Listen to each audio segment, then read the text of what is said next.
चलिए तो आज बात करते हैं वैद्युत द्विध्रुव के कारण वैद्युत क्षेत्र की तीव्रता। ठीक है, अभी हमने पढ़ा वैद्युत द्विध्रुव आघूर्ण। ठीक, आज हम बात करें वैद्युत द्विध्रुव के कारण वैद्युत क्षेत्र की तीव्रता। वैद्युत द्विध्रुव के कारण वैद्युत क्षेत्र की तीव्रता मापने का दो स्थिति है, एक अच्छी स्थिति और एक निरक्षीय स्थिति। अच्छी स्थिति और निरक्षीय स्थिति होता क्या है, इसके पिछले क्लास में ही हम लोग पढ़े हैं कि वैद्युत द्विध्रुव का अच्छी स्थिति और निरक्षीय स्थिति क्या होती है। तो एक बार पुनः आपको हम बता दें कि मान लीजिए हमारे सामने एक ऐसा वैद्युत द्विध्रुव है, ध्यान दीजिएगा, एक वैद्युत द्विध्रुव है इस तरह का। ठीक, एक सिरे पर धन आवेश है Q कूलम का और एक सिरे पर या एक ध्रुव पे ऋण आवेश। ठीक है, और ये इसका मध्य बिंदु है। ठीक, तो जो रेखा द्विध्रुव के दोनों ध्रुवों से होकर जाती है वही द्विध्रुव की क्या कहलाती है, अक्ष कहलाती है। क्या कहलाती है, अक्ष। ठीक है, जो रेखा, पुनः ध्यान दीजिएगा, इस सब बताया जा चुका है आपको। जो रेखा द्विध्रुव के दोनों ध्रुवों से होकर जाती है ये द्विध्रुव की अक्ष कहलाती है। और इस अक्ष पर अगर कहीं कोई बिंदु स्थित है तो वह बिंदु क्या कहलाती है, अक्षीय स्थिति कहलाती है।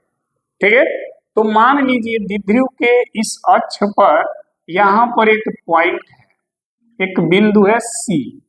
क्या है, C। तो ये बिंदु किस स्थिति में है, अच्छी स्थिति में हो गया। किस स्थिति में, अच्छी स्थिति में। तो अगर हमारा जो प्रश्न है, इस पूरे द्विध्रुव के कारण इस अच्छी स्थिति में जो बिंदु है, इस बिंदु पर ये पूरा द्विध्रुव कितना वैद्युत क्षेत्र की तीव्रता उत्पन्न करेगा, यही है ना प्रश्न। देखिए, वैद्युत द्विध्रुव के कारण वैद्युत क्षेत्र की तीव्रता, यानी आपको वैद्युत द्विध्रुव के कारण वैद्युत क्षेत्र की तीव्रता निकालनी है, लेकिन कहाँ निकालनी है, अच्छी स्थिति में। कहाँ निकालनी है, अच्छी स्थिति में। और ये पॉइंट किस स्थिति में, अच्छी स्थिति में। इसका मतलब इस पूरे द्विध्रुव के कारण आपको इस अच्छी स्थिति में जो बिंदु C है उसी पर वैद्युत क्षेत्र की तीव्रता ज्ञात करनी है। तो कैसे आप वैद्युत क्षेत्र की तीव्रता निकालेंगे, अब ये चीज देखिए। पहला चीज, द्विध्रुव की लंबाई कितनी होती है, 2L। कितनी, 2L, यानी यहां से लेके यहां तक द्विध्रुव के दोनों ध्रुवों के बीच की दूरी कितनी, 2L। तो जब आप आधा करोगे तो ये लंबाई कितनी हो गई, ये कितनी हो गई, बहुत अच्छा। ठीक है, अब देखिए, जो बिंदु आपने अच्छी स्थिति में लिया है उस बिंदु को, इसका जो मध्य बिंदु O है, यहां से इस बिंदु की दूरी मान लीजिए कितना, R।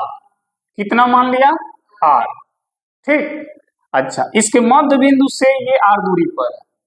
तो द्विध्रुव का जो यह ध्रुव है जहां पर यह आवेश रखा हुआ है, इस ध्रुव से C की दूरी कितनी हो जाएगी, बताओ। अगर यहां से C की दूरी कितनी है, R, तो यहां से C की दूरी कितनी हो जाएगी, तो हाई दूरी उसमें क्या होगी, घट जाएगी ना। और ये दूरी किसके बराबर है, L के, यानी R में से कितना घटाओगे, L। भाई पूरा लंबाई में है R है, पूरा का है R, और है कितना है, L। तो R में से L क्या करो, घटा दो, तो है लंबाई कितनी हो गई, -L हो गया। ठीक, अच्छा, जो है आवेश, ऋण आवेश, या जो ये ध्रुव है, यहां से C की दूरी कितनी हो जाएगी, देखो यहां से C की दूरी कितनी है, R।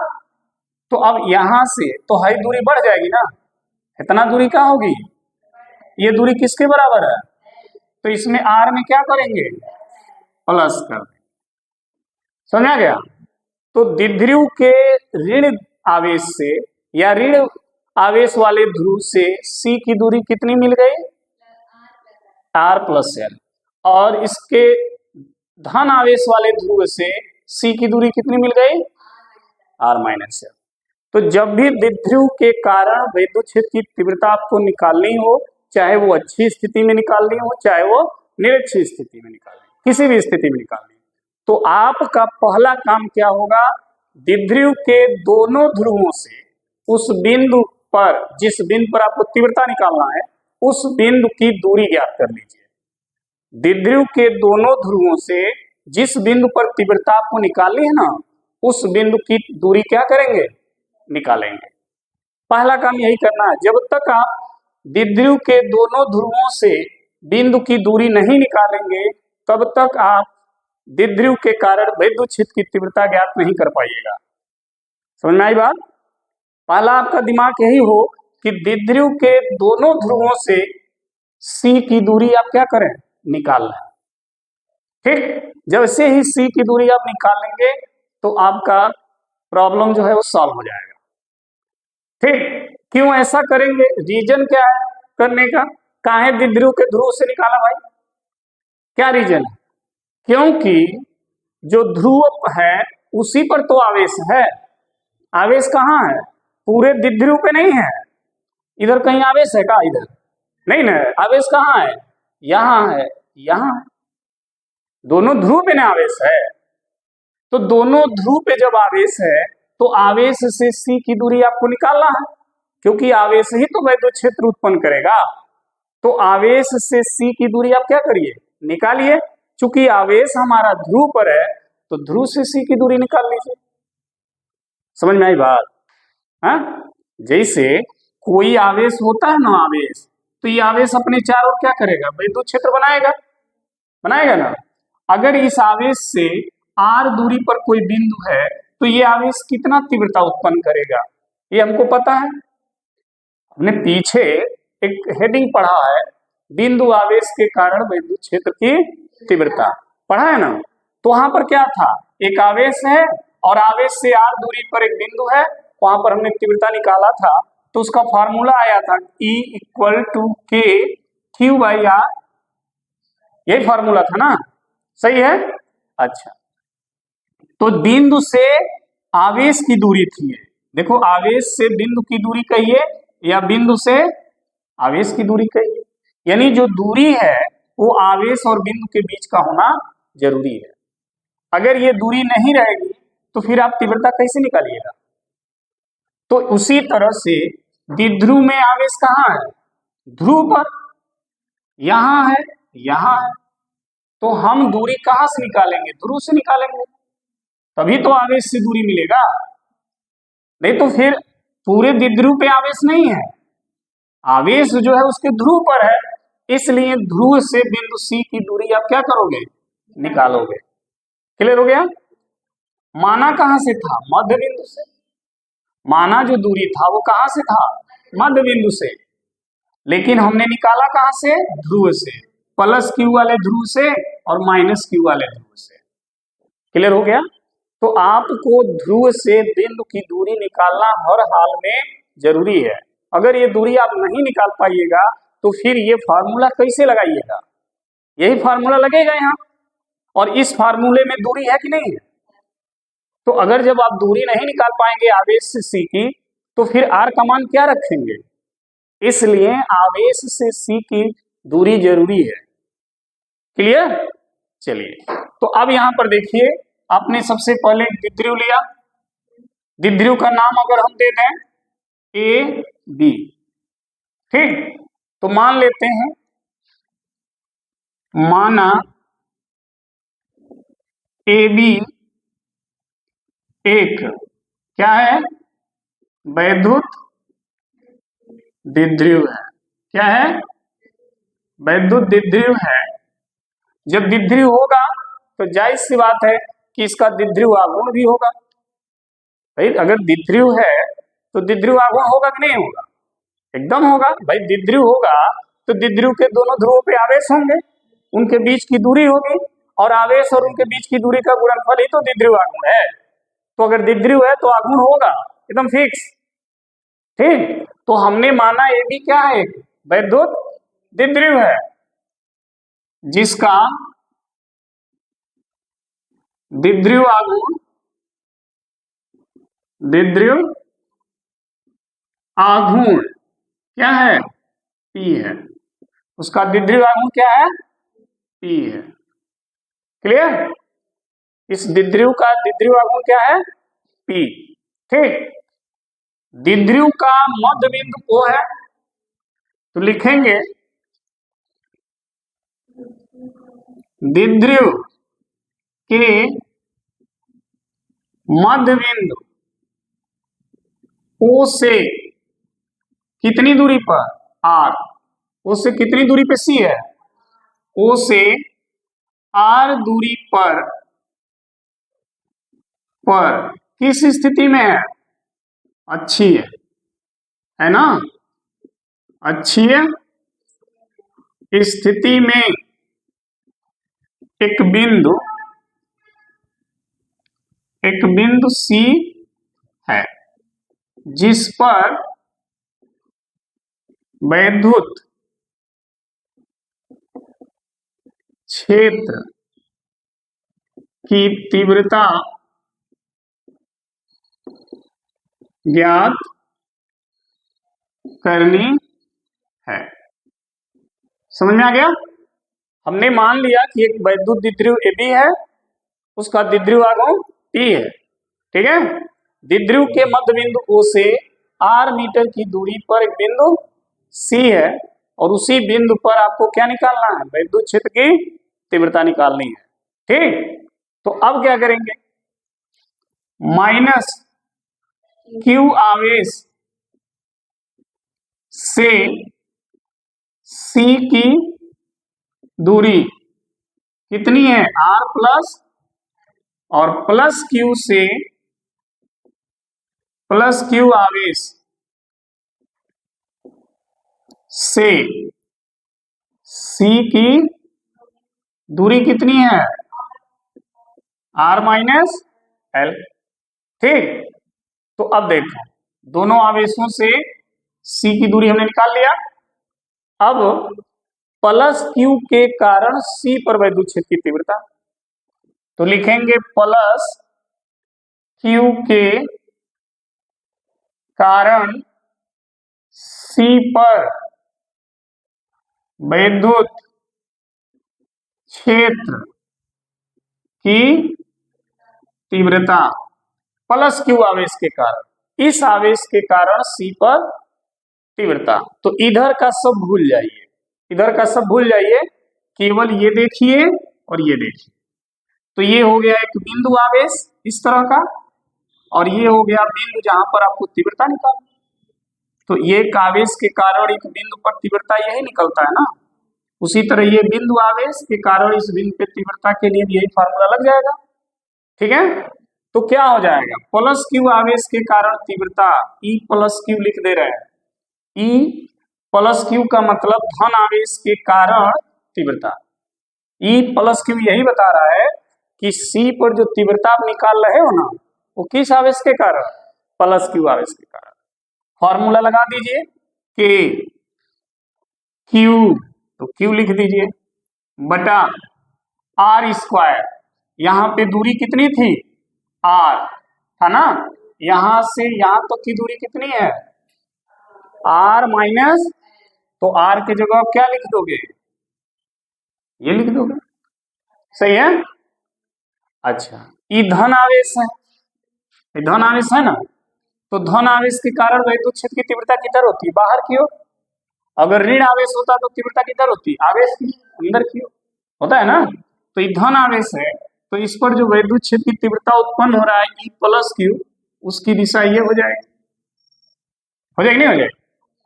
अब माइनस Q के कारण C पर तीव्रता कितना होगा, तो फिर लिखेंगे माइनस Q आवेश या माइनस Q के कारण C पर वैद्युत क्षेत्र की क्या तीव्रता, तो माइनस Q के कारण तो E माइनस Q हो जाएगा।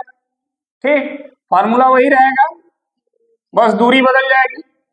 कितनी दूरी हो गई यहां से यहां तक, तो यहां क्या लिखोगे, का होल स्क्वायर हो गया। अच्छा, ये माइनस है तो इसके कारण यहाँ जो तीव्रता होगा वो किधर होगा, इधर होगा, इधर होगा नहीं होगा, अंदर की हो, तो ये हो गया ई माइनस की। अब हमको सी पर कुल तीव्रता निकालना है। ये तो अलग अलग आवेश अपना यहाँ तीव्रता उत्पन्न कर रहा है, लेकिन सी पर कुल कितना तीव्रता निकला। मान लो एक जन यहाँ खींचत है, एक जन यहाँ खींचत है। अब हमसे क्यों पूछे बताओ तोरे पे कितना बल लगा था, तो हम क्या करेंगे, क्या कर सकते हैं, दोनों के बलों को जोड़ेंगे। अगर दोनों एक दिशा में बल लग रहे हैं तब तो दोनों को जोड़ देंगे, लेकिन जब दोनों दो दिशा में बल लगेंगे तो हम क्या करेंगे, घटाएंगे ना। जो अधिक होगा उसमें से कम वाले को क्या करेंगे, घटा देंगे।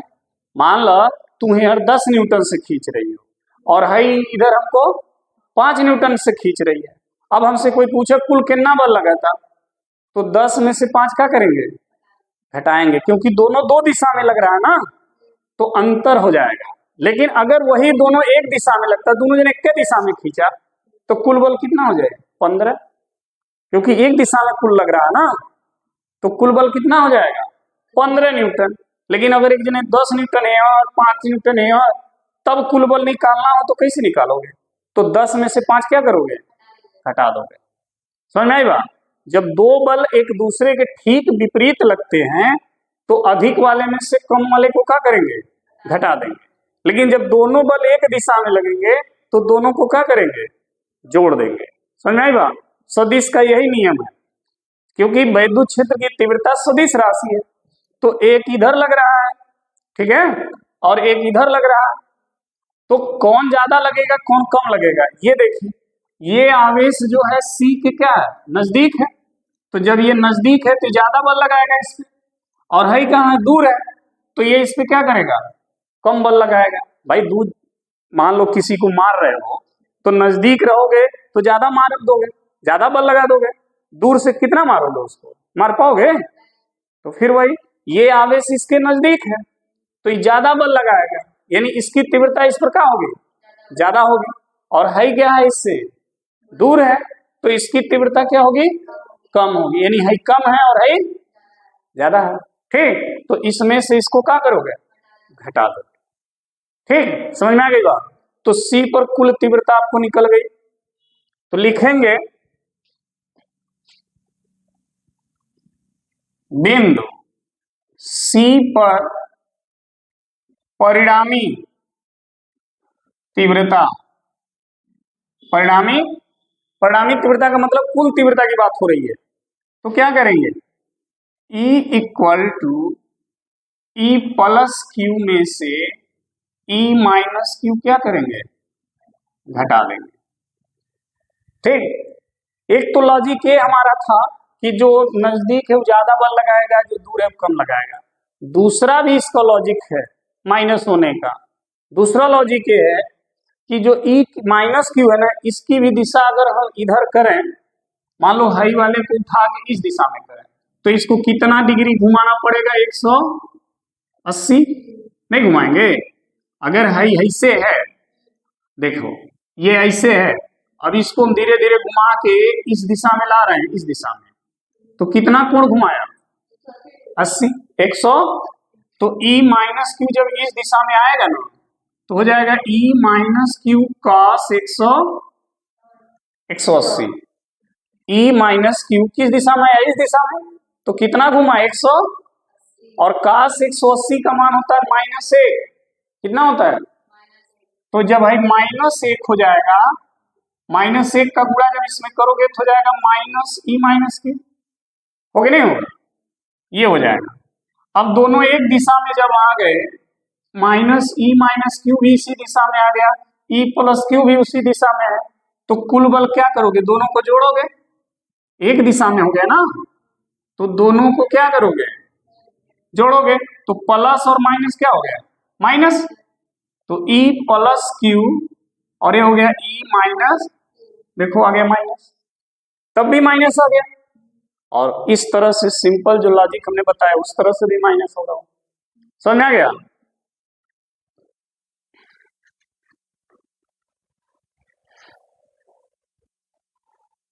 चलिए,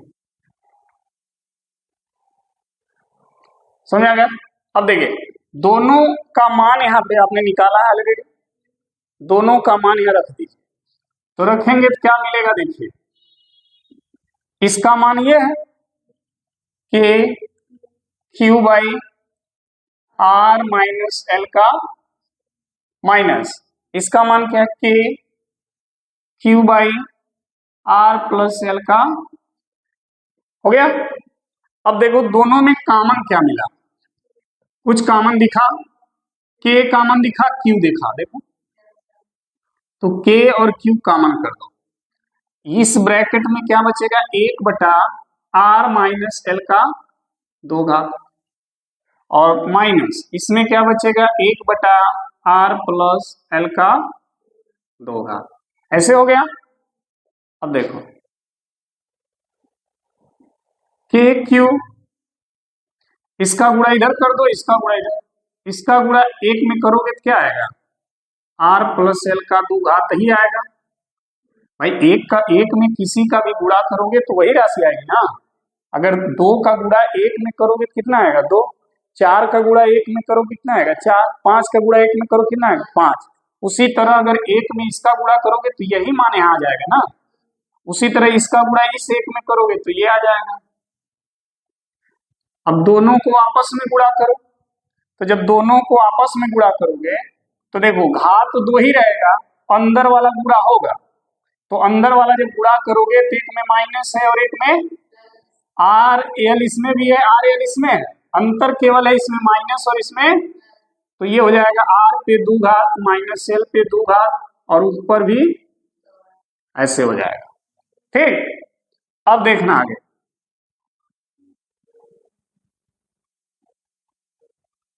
इसको क्या करोगे, a प्लस बी के होल स्क्वायर पे तोड़ दोगे, तो a प्लस बी का होल स्क्वायर क्या होता है, a square plus B square plus 2a, तो ये a की जगह है r, तो r स्क्वायर, b की जगह है l, तो l square plus 2a r l b, तो l हो गया, माइनस, अब इसको a माइनस बी के होल स्क्वायर पे रखो, तो a square plus B square minus 2ab होता है, तो सब कुछ ऐसे ही रहेगा, बस इसके जगह क्या हो जाएगा माइनस, तो हो जाएगा R square plus L square minus 2r, हो गया, बटा R square minus L square का होल स्क्वायर, ये आ गया।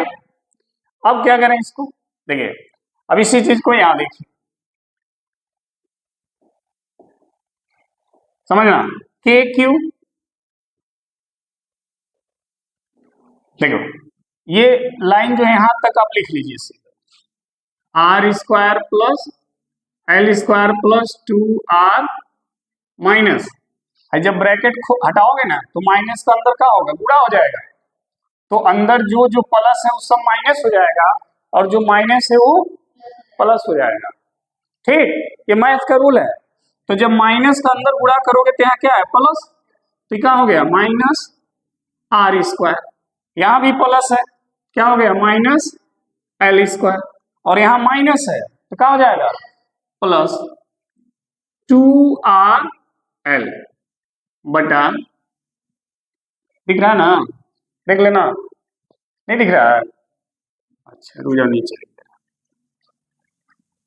यहां दिख रहा होगा के क्यू, ध्यान देना, ये वाली लाइन पूरा ऐसे लिखिए, तो R square plus 2r minus, अंदर गुणा करते जाइए, अंदर का सब चिन्ह बदल दीजिए, तो R square minus L square plus 2r पूरे का बटा, ये जो नीचे लिखा है इसको लिखिए, R square minus whole square, clear, चले देखिए, अब इसमें देखो plus R square minus R square plus L square minus L square cut गया, अब यहाँ 2rl प्लस है, यहाँ भी 2rl क्या है, दोनों जुड़ जाएगा, तो कितना होगा बताओ जी, 4rl, अरे भाई दो आम को आम 4 आम, तो 2rl को rl 4rl, सिंपल सा है, और ये हो गया R square minus whole square, इससे हो गया। ठीक, अब ध्यान देना, ये जो 4 है ना, है 4, इस 4 को 2 भाग में कर दो। देखो यहां पर, यहां समझना, के हो गया, आई 4 को 2 भाग में करो, 2 इंटू 2 कर दो, तो एक 2 हमने यहां लिख दिया, एक 2 बचा है, और हाई क्यू, तो हमने क्यू लिख दिया, और एक 2 जो बचा है उस 2 को एल के साथ लिख दिया, ये हो गया। तो देखो 2 दूना हो गया ना, और आर बचा, ये आर हमने लिख दिया बटा R square minus L square का होल स्क्वायर, ऐसे हो गया। अच्छा देखो, क्योंकि वेक्टर P बराबर होता है Q इंटू 2 होता है ना, इसको क्या कहते हैं, विद्युत द्विध्रुव आघूर्ण, ये विद्युत द्विध्रुव आघूर्ण का मान है। तो देखो Q इंटू 2L के जगह क्या रखेंगे, P, तो देखो Q इंटू 2L है, इतने के जगह हम क्या रख देंगे, P, तो वेक्टर E बराबर क्या निकल के आएगा, कि हाइट 2 बचा, हाइट तो हो गया P upon R square minus का होल स्क्वायर, और हाई आर बचा, सही है, क्लियर। आगे देखो, चूंकि ये जो L है वह इस R के तुलना में क्या है, छोटा है, इसके तुलना में है क्या है, बहुत छोटा है, ठीक है। तो जब इसका स्क्वायर करोगे तो और छोटा हो जाएगा, और जब कोई राशि बहुत छोटी हो जाती है ना, तो उसको छोड़ देते हैं, क्या करते हैं, छोड़ देते हैं, जीरो नहीं मानेंगे। अगर L को आप जीरो मान लोगे, तो जब L जीरो है तो यहाँ जीरो रखोगे तो पूरा जीरो हो जाएगा, यानी इनके बीच की दूरी क्या हो जाएगी, जीरो, बीच की दूरी क्या हो जाएगी, और तो जब बीच की दूरी जीरो हो जाएगी तो वैद्युत द्विध्रुव नहीं होगा, क्योंकि वैद्युत द्विध्रुव में दोनों ध्रुवों के बीच की दूरी होनी चाहिए, और अगर L जीरो मान लोगे तो इनके बीच की दूरी जीरो हो जाएगी, यानी दूरी रहेगी नहीं, तो फिर वो वैद्युत द्विध्रुव नहीं रहेगा, इसलिए हम L को जीरो नहीं मानेंगे, ध्यान दें, ठीक है, उसको क्या करेंगे, छोड़ देंगे। तो लिखेंगे चूंकि L लेस देन R, मतलब L जो है R के तुलना में बहुत छोटा है, जब L बहुत छोटा है तो L स्क्वायर और छोटा हो जाएगा, तो L स्क्वायर को क्या करेंगे, छोड़ देंगे, क्या करेंगे, इसको छोड़ देंगे L स्क्वायर को। जब L स्क्वायर आप भाई छोड़ देंगे तो बचेगा R पे 2 घात और इसके ऊपर 2 घात, तो 2 दूना R पे कै घात, 4 घात हो गया। अब देखो वेक्टर E बराबर हो गया K 2P बाई नीचे R पे कै घात, और है ये घात, R पे 4 घात का मतलब 4 ठी R है, कौन R, 4, तो एक R से अगर एक R कट गया तो कितना R बचा, 3, नीचे कितना R बचा, 3 R, तो 3 R नहीं लिखेंगे, R पे कै घात लिख देंगे, 3, तो इससे इसको जब काटेंगे तो लिखोगे कि 2P बाई R पे 3 घात, ये हो गया वैद्युत द्विध्रुव के कारण अच्छी स्थिति में वैद्युत क्षेत्र की तीव्रता। अगर पेपर में आता है कि वैद्युत द्विध्रुव के कारण अच्छी स्थिति में वैद्युत क्षेत्र की तीव्रता ज्ञात कीजिए, तो आपको ऐसे करना पड़ेगा फिगर्स बनाकर, ठीक है, नहीं तो नंबर नहीं मिलेगा, ध्यान रहे, क्लियर, कोई डाउट, समझ में आ गया, ठीक है, तो फिर कल मिलते हैं, धन्यवाद।